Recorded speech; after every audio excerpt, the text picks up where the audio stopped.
Stage also very funny. Give it up for Amy Milton, everyone!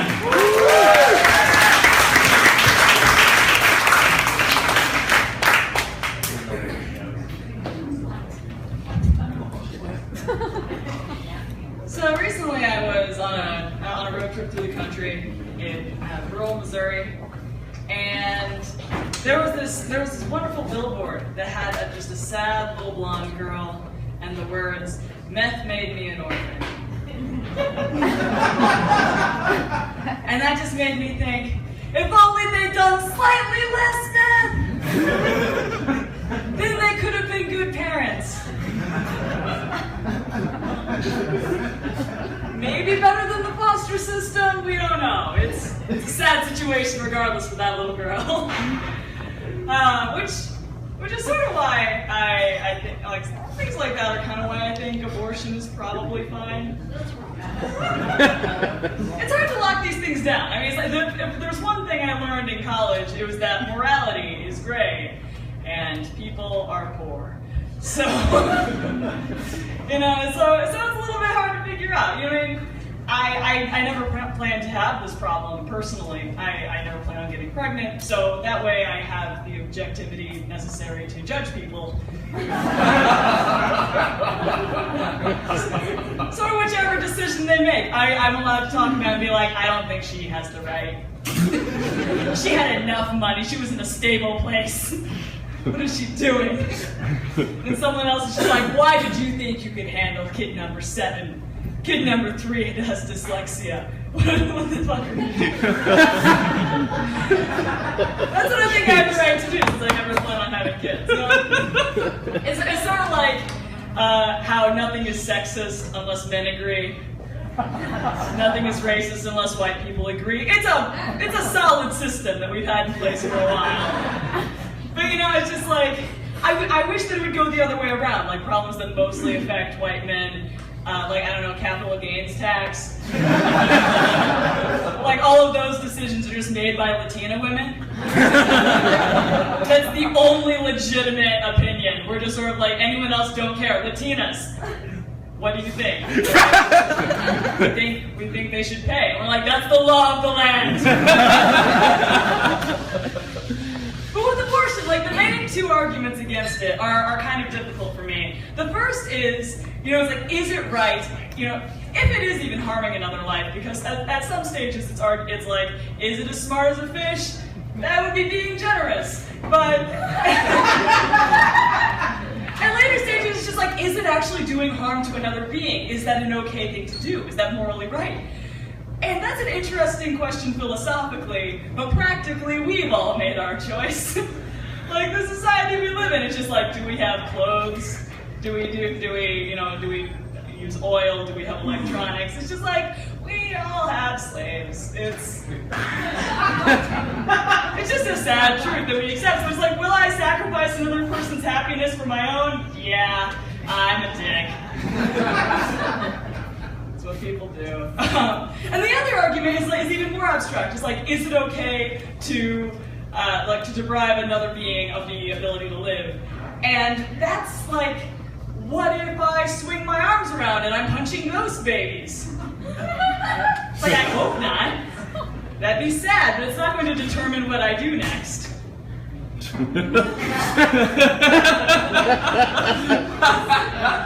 Those are my opinions on ghost babies. And their well-being. So, recently someone asked me, Amy, what are your goals in life? What are your aspirations? And I thought about it.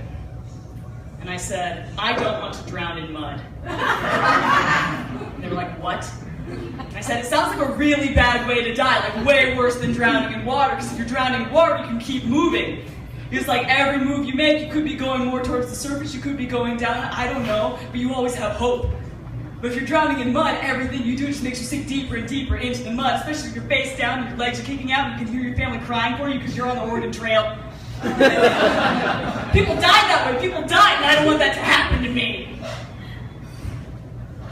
And they were like, I don't think you're qualified for this job. Which I guess is what I get since I was applying for a position as a mud lifeguard. I I just thought I was showing a healthy respect for the mud. That's not true. I was recently, I do work in education, so every summer I'm temporarily unemployed and temporarily contemplating whether or not I could become a prostitute. It really came down to it. And I always land no. Not for moral reasons, but mostly for, I remember when I was a waitress for a week, and I got fired because I was too awkward trying to sell people drinks. I cannot imagine it would be better if what I'm selling is sex with me. Like, what do you charge? How do you know? Like, my body dysmorphia says apologize. Like, that's...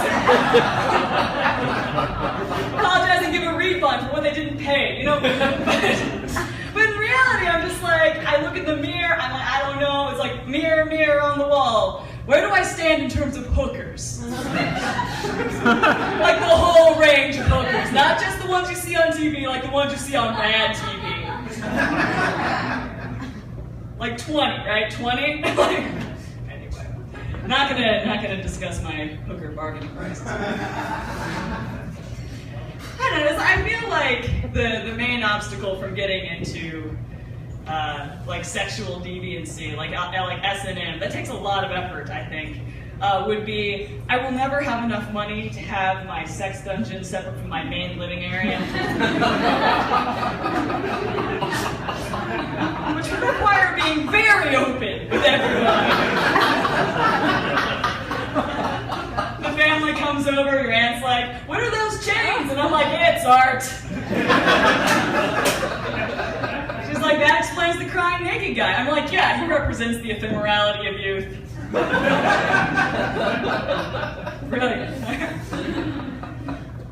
But yeah, so I've tried to become a freer person. I've tried to have a freer mind. Because I was once like all of you. I get a sense from this room of who you are, living in a one-bedroom carport, drinking Kool-Aid with no sugar in it, masturbating to the same 3 aerobics videos on YouTube, because you don't want your Google accounts to sync with your work account and just have that be a whole HR mess.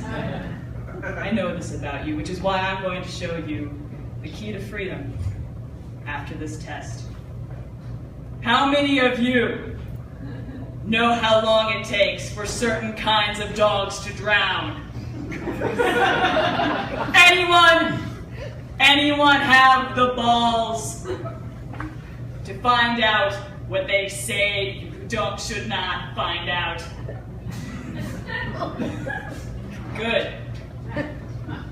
None of you are dog drowners.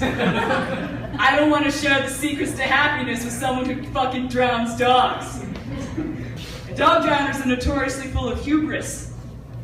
So if I accuse them of ignorance, they would just start shouting out, it takes 1.5 minutes for a wine rider to stop moving in a water barrel. And then I would kick them out.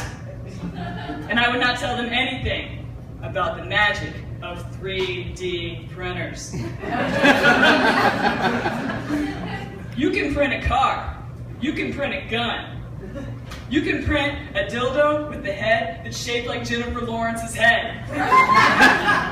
If you want to protest consumerism out in public, you don't have to support Paramount Pictures buying one of those V for Vendetta masks.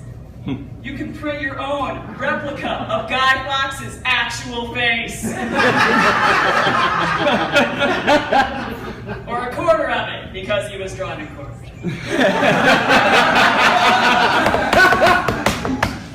And I'm going to tell you one more thing that'll open up your eyes to the realities of this world. And that is that rapists are a bunch of pussies. Hear me out. Because it's not like rapists ever go for people who are difficult to rape.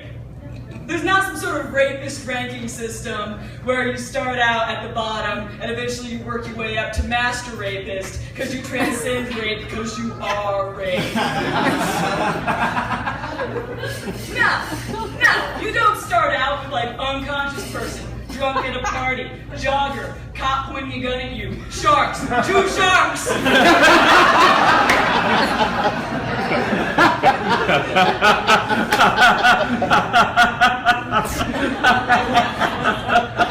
I don't care who you are or what causes you support. If someone raped 2 sharks, you would be impressed. Because you have to get in the wetsuit, in the water, down there with the sharks, get the sharks closest enough together that you could technically be raping them both. You know? Because you can't do it out of the water, that'd be cheating. That'd be like fucking fish in a barrel.